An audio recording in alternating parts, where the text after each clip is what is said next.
Yeah, that dear Thai, dear Sangha, that I have a question about injustice, because there's a lot of injustice in the world and everywhere, and it always seemed that the people who causing injustice, you can look at them; they're very sad, of course, but they also seem more powerful, and they can do a lot of things to our environment. So, for example, in my city, there has been a lot of buildings put in the backyards of people basically. So in neighborhoods there are thousands of more students living there at once, and then people can do nothing about it. And yeah, so hey, you can point at the injustice, and then it just happens. And yeah, how we react to this.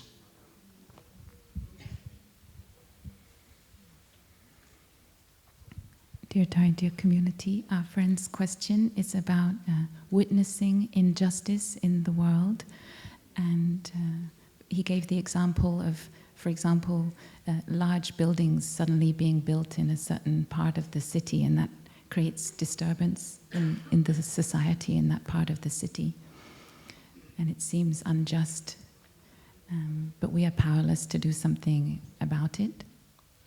So on the one hand, how can we practice to witness the injustice? And on the other hand, what action might we be able to take in the light of the practice?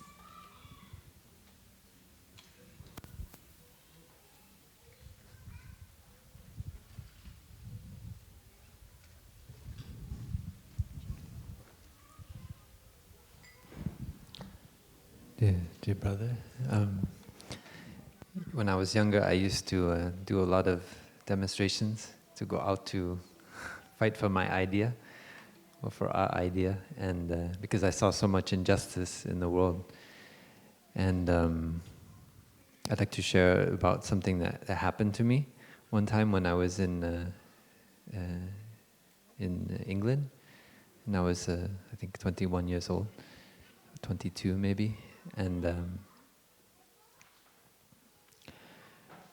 we had a group that was against arms trade, campaign against arms trade, it was called, in London. And so we were planning to go to the airport because there was a kind of conference where people talked about the computer systems for using weapons. And we knew that at many of these kind of conferences, there were people who were selling arms on the side, like in secret. Like they come together at this hotel to have a conference from many countries in the world, and they are selling like anti-personnel landmines and that sort of thing. Very, very terrible. And at that time, my attitude was, we have to go make direct action. We have to make a change. We have to go and confront them. And so we went and we stayed at a Quaker house nearby, and the conference was at a hotel near the airport. And then we planned to go, and there was many different actions. There was one group of women, they dressed up very beautifully, and then they went into the bar of the conference and they handcuffed themselves to the bar. And they started, sharing about the situation of people selling anti-personnel landmines, which are illegal internationally. And I was part of the group. We went and we had a kind of like fake blood. And we had like many pieces of old computers or something, and so we kind of went to the in front of the hotel, and we put all these pieces of the computer, and we sprayed the fake blood on ourselves, and laid down like we were having they call it a die-in or something like that, to express that our anger about the situation of people dying because of these kind of weapons. And I remember when we were doing that, then there was a man who came. I think he was American. I'm from the U.S. And he was dressed like a kind of general or some kind of high-ranking officer in the army. And I guess he was in this conference. And I remember I was looking in through the window of the hotel, because they did not allow us, of course, to go into the hotel. So we were just looking in from outside. And he came up to me, and he was very calm. He didn't seem kind of like aggressive or anything. And he said, why are you doing this? Or what is going on here? And I said, well, because he was very calm, I responded very calmly too. And we had a very lovely conversation. And I said, well, we have an idea that they're not selling only computer systems here, but it's actually, there are people here who are illegally selling landmines. And he says, wow, this is wonderful what you're doing. This is great. Because that sort of thing should not be accepted. And I was very surprised. Because in my mind, I had created this us and them. And he was part of them. He was the army, he was the military, and we were us.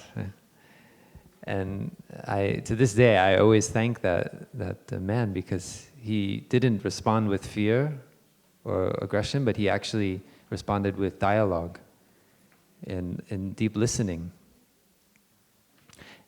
Also, in that action, that was the first time I met a Buddhist nun, because there was a nun there who, while this was going on, she was chanting with a drum and just wishing for peace, not taking the form of aggression to convey our view of the injustice, but rather than just creating a sense of peace and collective well-being to transmit to this conference.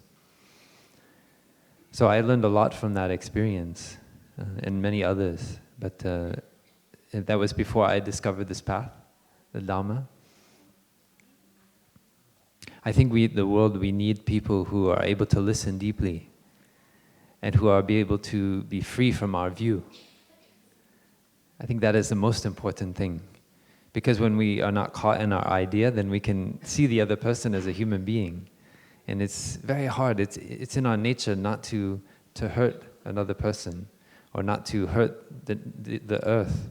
Everyone loves to be in a forest that is clean with no trash, to see streams that are clear, to see the sky that is blue and clear. Everyone loves that. Even the ones who are causing the smog, even the ones that are contributing to the poisoning of the streams and so forth. Even those people, they like to go to the national park, to a beautiful area and walk.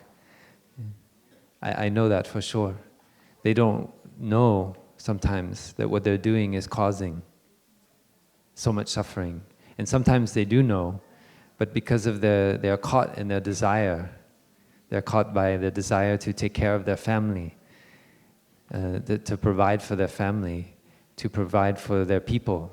I think inside of everyone, they really feel deeply that what they're doing is for the best, is really to create happiness, but they just don't see the results of their effects. They don't understand of their actions. They don't see the effects of their actions.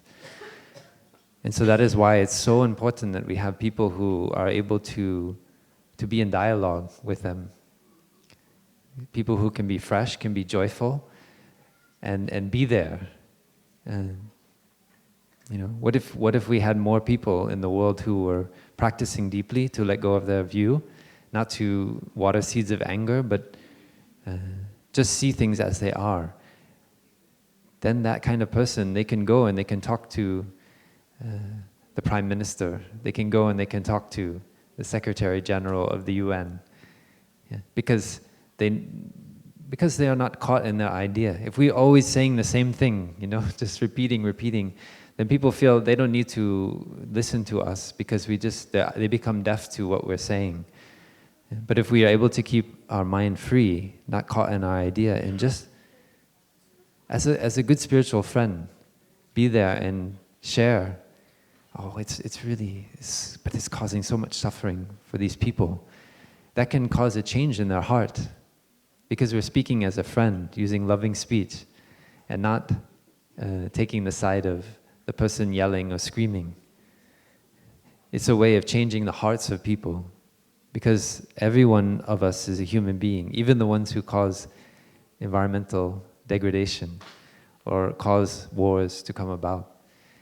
So it's just, what they're doing is just a manifestation of our own mind, of our own fear and anger, jealousy. And if we can see that, then we can be free.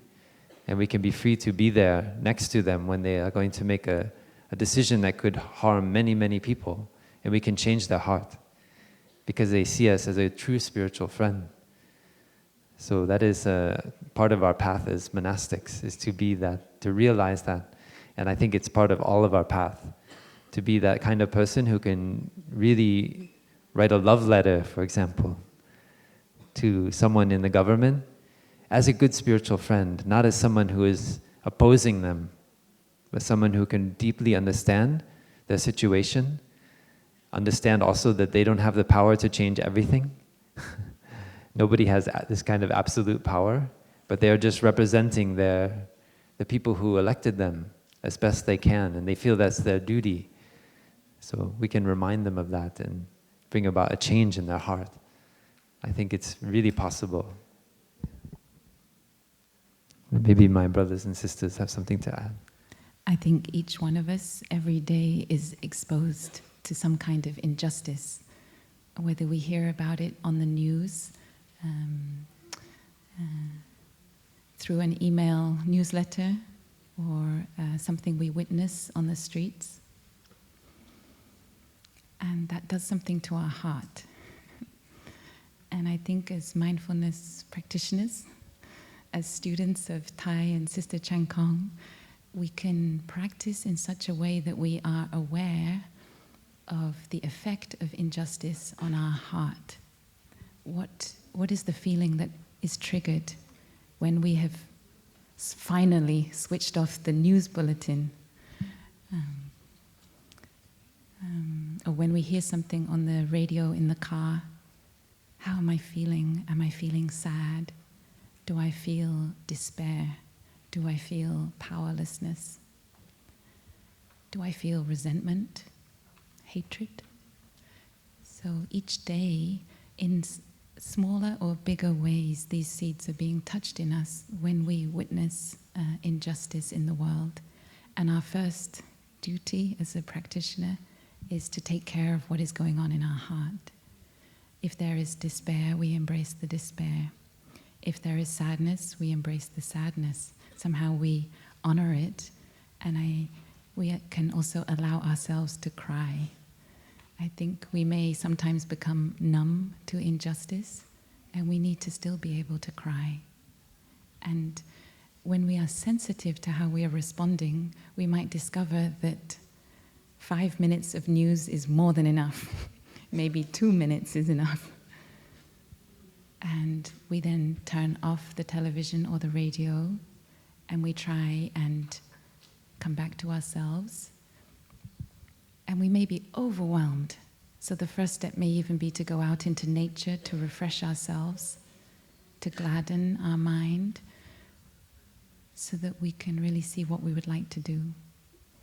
And for myself, I think the best response to injustice are the 5 mindfulness trainings. Each one, in their way, is a response to a kind of injustice in the world. And Thai has opened up a very vivid path for each of us to cultivate justice by practicing the 5 trainings. And when our practice of the 5 trainings is solid, Thai and Sukho have opened up the 14 mindfulness trainings that are like the golden rules of engaged Buddhism, guiding us how we can keep our compassion alive and take action, right action based on right view.